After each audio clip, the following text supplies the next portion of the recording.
Okay, good day, guys. In this video, we're going to be talking about the subtraction of number bases.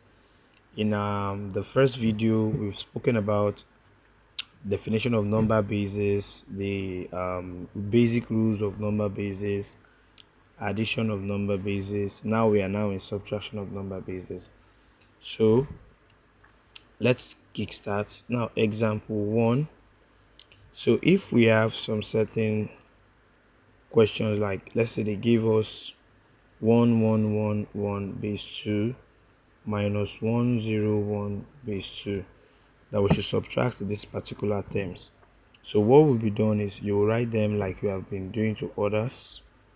Then you write, ensure you write it in the manner of which I am writing it, because if you start from here you will make a mistake and you have an inaccurate answer. You understand? So it's better to start like this from the right. Now 1 minus 1 is going to give us 0. 1 minus 0 is going to give us 1. 1 minus 1 is going to give us 0. And 1 minus, we always fill the empty spaces with 0. So 1 minus 0 is going to give us 1. So this will be our final result. In other words, we can also say the answer is 101 base 2. So it's either it is this or this. So you're still right. Now let's move to example 2. Let's say we have 10001 base 2 minus 1011 base 2, and we are being asked to subtract these two binary numbers. So if we have 10001 base 2 and minus 1101 base 2, now how do we fill up the space with 0? So how do we subtract this? As usual, 1 minus 1, 0. Now 0 minus 1 is impossible. You understand? So what do you do in a scenario like this? Since 0 minus 1 is impossible, what do you do in a scenario like this? What will be done is that, as your normal way, you have to borrow from the next neighbor. Can see the next neighbor is also 0, so we have to borrow from the next one, which is 0. We have to borrow from the next one, which is 1. Now we've known it to be that whenever we borrow from the next neighbor, it's 1, right? So this one will become 0, but that value you borrowed, which is 1, we come to the next number and it will become 2. Why is that? Because we are working with base 2. You understand? That's why it's going to turn to 2. Then this same 2, we have to go to borrow from there, which is going to be remaining 1. So when that one gets to the next one, it becomes 2. So we're also going to borrow from it. It's going to be remaining 1. When it gets here, it becomes 2. So now it's now 2. So you now say 2 minus 1, which is what? 1. 1 minus 0, which is what? 1. Then 1 minus 1 is 0 and 0. So our final answer is 110 base 2, or we can also say it to be 110 in this manner base 2. You're still right. Yes, and that's example number 2. Now let's work with example number 3. Now we have let me do one more example on binary, then we'll move to other bases. So let's say we have 1110001 base 2 minus 11001 base 2. Now what will be done is, as usual, write them base 2, then minus 10011, so base 2. So what you will do is that you start doing them like the normal way. 1 minus 1, which is 0. 0 minus 0, 0. 0 minus 0, 0. 0 minus 1, impossible. You borrow from the next number, which is 1.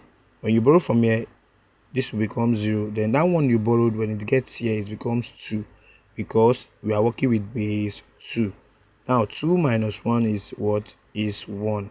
Then we have 0 here. 0 minus 1 is impossible, so we have to also borrow from the next neighbor, So when we borrow from the next number, this is going to be 0, and when that one gets here, it becomes 2.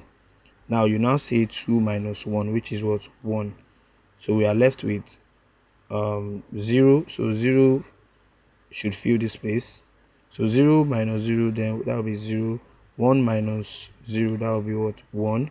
So this is base 2, and this is our answer. So this is when you are being asked to subtract numbers, especially binary numbers. Now we'll be moving to other bases when we are being asked to subtract other bases. Okay, so in a situation like this, when you are being asked to subtract 3, 2, 1 base 4, then minus 1, 2, 1 base 4. Now, as usual, 1 minus 1 is going to give 0, 2 minus 2 is going to give 0, 3 minus 1 is going to give 2. So don't forget base 4. So this is how to do it. So now another example 5.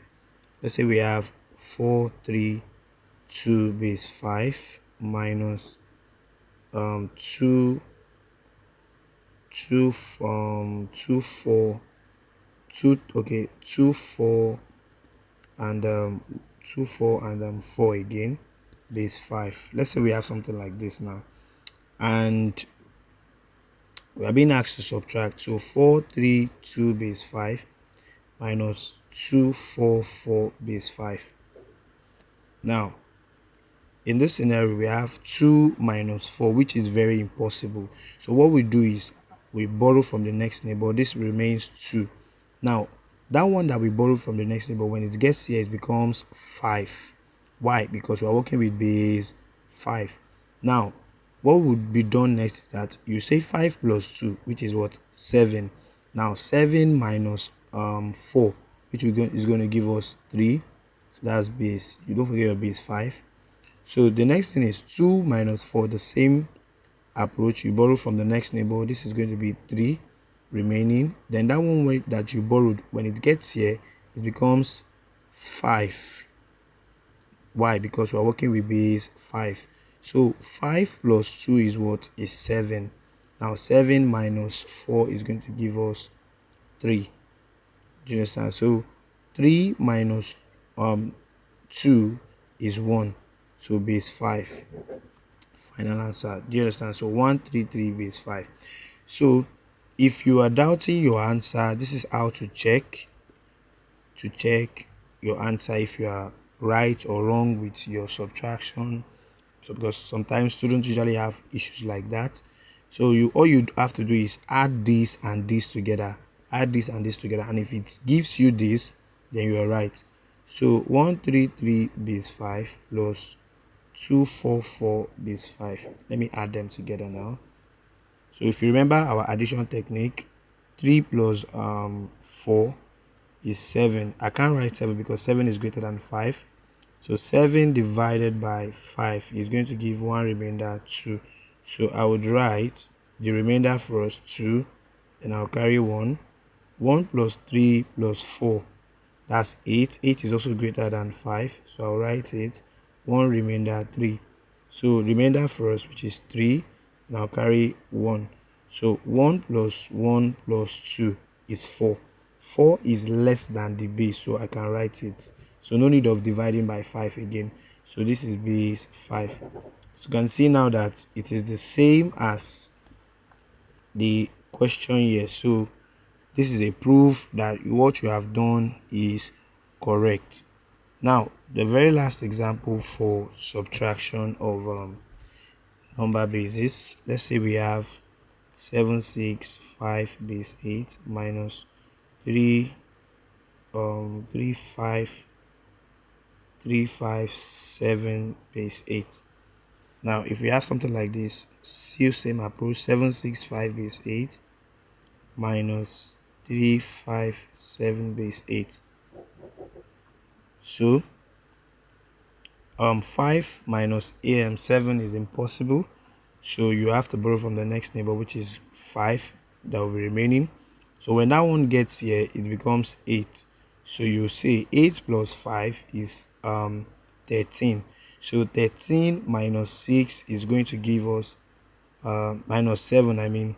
13 minus 7 is going to give us 6. So we have our base 8. So now we are left with 5 minus 5, that's 0. Then 7 minus 3, that's 4. You understand? Base 8. So this is our final answer. Then if you want to confirm, like we are checking your answer, if you're right or you have made a mistake. So you pick this and this, add them together. 357 base 8 plus 406 base 8. So you add them together. So 3 plus 7 is 13. So that's 13. 13 is far greater than the base, which is 8. So you divide by 8, which is going to be 1 remainder 5. So you write your remainder first, 5, then you carry your 1. 1 plus 5, that's 6. 6 is less than 8, I will write it. So 3 plus 4 is 7. So 7 is less than 8, so I'll write it. Then don't forget your base 8. So this is a confirmation that the value we have here and the value we have here are the same. So this is how to check if you're right or you're wrong. So